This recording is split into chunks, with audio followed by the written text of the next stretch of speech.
Ya, terima kasih Anda masih bersama kami di Seputar Aceh.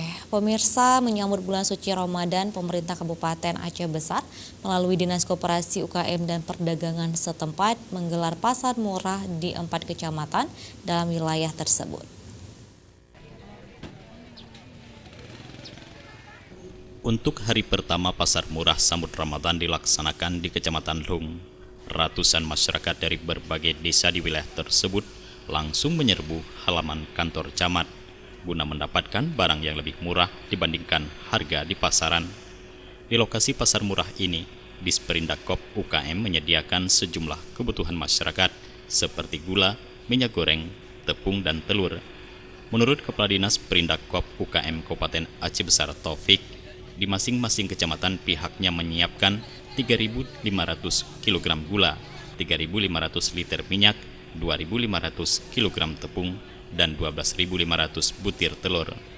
Untuk harga jual, semua barang yang disediakan dijual di bawah harga eceran tertinggi di pasaran. Setiap mata barang lebih murah sekitar Rp2.000 dari harga di pasaran. Agar sembako yang disediakan dapat merata bagi masyarakat, Disperindak tidak membenarkan masyarakat memborongnya. Kegiatan pasar murah atau operasi pasar yang kita laksanakan ini adalah rangka menyambut bulan suci Ramadan tahun 1442 Hijriah, tahun 2018 Hijriah. Inilah untuk membantu masyarakat kita terutama di daerah-daerah kecil, hanya untuk menghadapi puasa ini untuk bisa memenuhi kebutuhan hari-hari, terutama kebutuhan bahan pokok dengan harga yang murah, sehingga ini akan membantu masyarakat dalam menyambut Ramadan. Untuk mendapatkan barang dengan harga yang lebih murah, sejumlah warga rela antri berlama-lama. Warga mengaku senang dan sangat terbantu dengan adanya pasar murah seperti ini.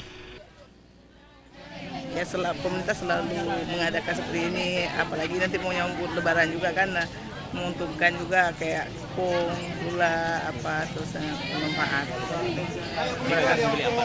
Rencana membeli tepung, telur, dan juga buat dagang.